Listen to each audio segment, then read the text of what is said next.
ఇదిగోండి వెల్లుల్లి కారం రెడీ చేసుకుందామండి. దానికి వెల్లుల్లిపాయలు ఒక 30 రెబ్బలు తీసుకున్నానండి. రెబ్బలు ఇవి తొక్కు తీయలేదండి.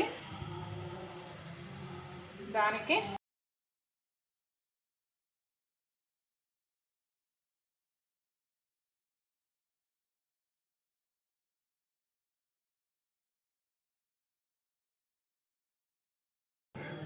ముప్పావు టీ స్పూన్ ఉప్పు అండి. కారం వచ్చేసి 2 టేబుల్ స్పూన్లు వేస్తున్నాను.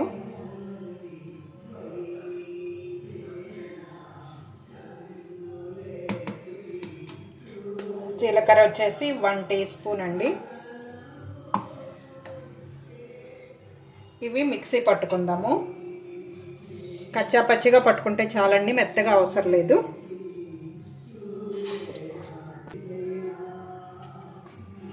ఇదిగోండి కచ్చా పచ్చిగా పట్టుకున్నాము. దీన్ని ఒక బౌల్లోకి తీసి పెట్టేసుకుందాము.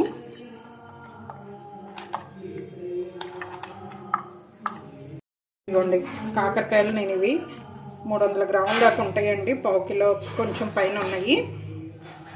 ఇవి తీసుకున్నాను నేను. ఇవి ఇలా ఎడ్జెస్ కట్ చేసుకొని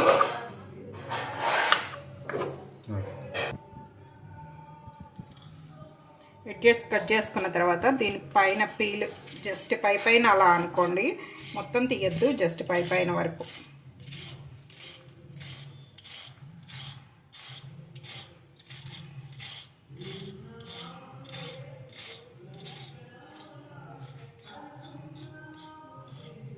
ఇదిగోండి చూసారా, ఇలాగ చేసేసుకొని ఓ ప్లేట్లో పెట్టేసుకోండి. ఇలాగే మొత్తం అన్నిటికీ ఎన్ని తీసుకున్నారో అన్ని కాకరకాయలు ఇలా పీల్ చేసి పెట్టుకోండి.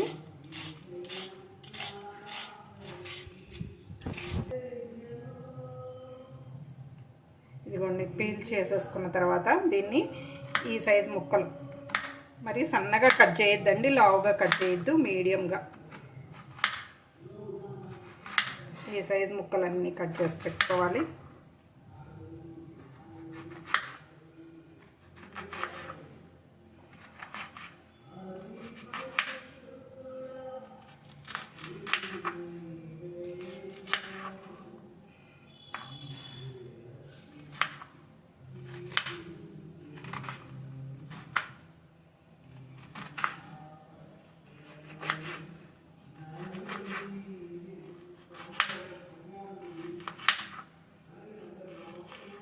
ఇలాగే అన్నీ కట్ చేసి పెట్టుకోవాలండి.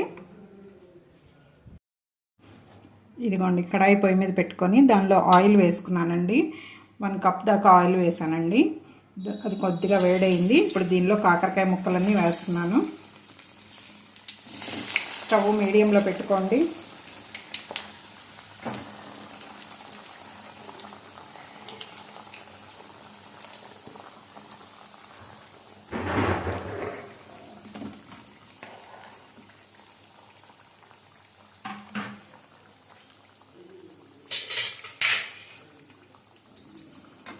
వీటిని ఒకసారి కలబెట్టేసుకోండి. ఇవి కొద్దిగా వేగాలండి, బాగా వేగనవసరం లేదండి, మీడియంగా వేగితే చాలు. మళ్ళీ చూపిస్తాను, మధ్య మధ్యలో కలబెట్టుకుంటూ ఉండండి మీడియంలో పెట్టుకొని స్టవ్. ఈ విధంగా వేగితే చాలండి. ఇప్పుడు దీనిలో ఆయిల్లో నుంచి కాకరకాయలను తీసేద్దాము, వేరే బౌల్లో వేసేసుకుందాము. ఇదిగోండి ఇవి ఆయిల్లో నుంచి తీసేసి ఇలా బౌల్లో వేసేసుకున్నాము.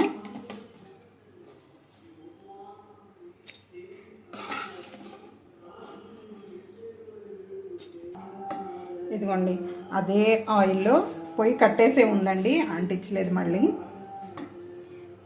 కొద్దిగా ఆవాలు 1 టీ స్పూన్ ఉంటాయండి. 1 టీ స్పూన్ జీలకర్ర,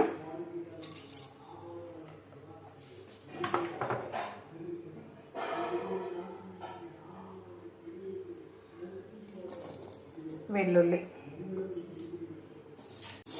ఇప్పుడు పొయ్యి వెలిగించానండి. ఇది కొద్దిగా వేగితే సరిపోతుంది.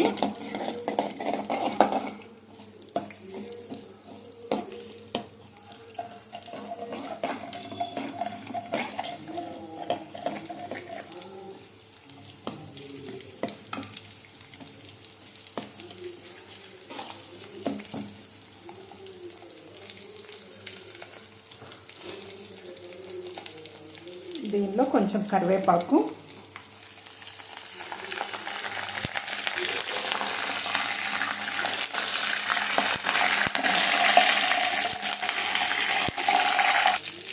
స్టవ్ కట్టేస్తున్నానండి.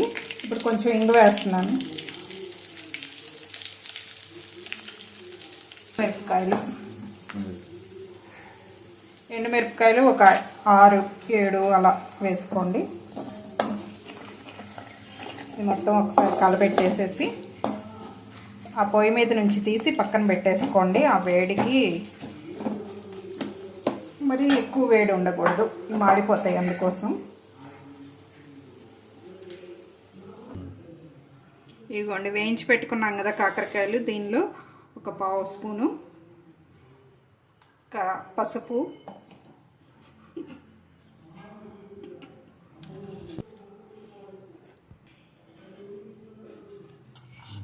ఇదిగోండి వెల్లుల్లి కారం ఇందాక మనం చేసి పెట్టుకున్నాం కదా, ఈ వెల్లుల్లి కారం కూడా ఇందులో వేసేస్తున్నాను కాకరకాయల్లో.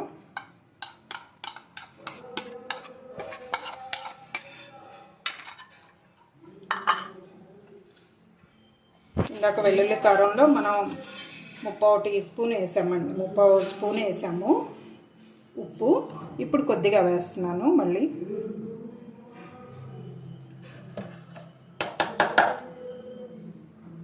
అలాగే చింతపండు గుజ్జు అండి. ఇది చింతపండు గుజ్జు చేసుకోవడం ఎలాగనేది నేను వీడియో అప్లోడ్ చేస్తున్నాను, దానిలో ఉంటుంది చూసుకోండి. ఈ గుజ్జు తీసి పెట్టుకున్నాను. దీనిలో నుంచి మనం ఒక 2 టేబుల్ స్పూన్ల చింతపండు గుజ్జు వేసేసి బాగా ఒకసారి మిక్స్ చేసేసుకోండి.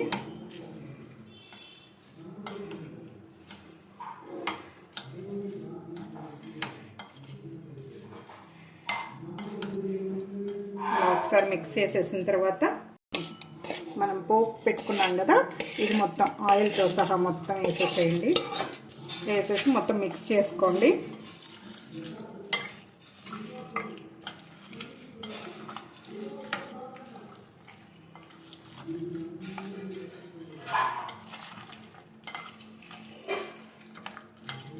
ఇందులో కొద్దిగా పచ్చికారం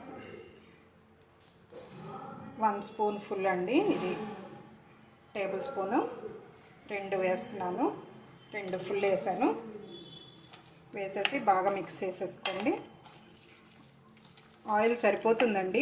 ఒకవేళ సరిపోకపోతే 2 రోజులు నానాలి, బాగా ఊరాలి. ఇది ఊరిన తర్వాత 3వ రోజు కలిపి పెట్టుకోవాలి కదా, అప్పుడు తిరగ కలిపి పెట్టుకున్నప్పుడు చూసి వేసుకోండి. ఆయిల్ కాచి చల్లార్చి కొద్దిగా అప్పుడు వేసుకోండి. ఇది ఊరినప్పుడు ఆయిల్ ఊరుతుంది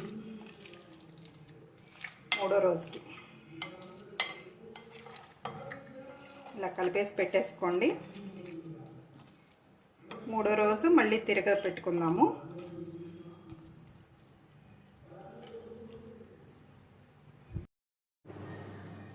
ఇదిగోండి కాకరకాయ పచ్చడి, ఇది 3వ రోజు అండి.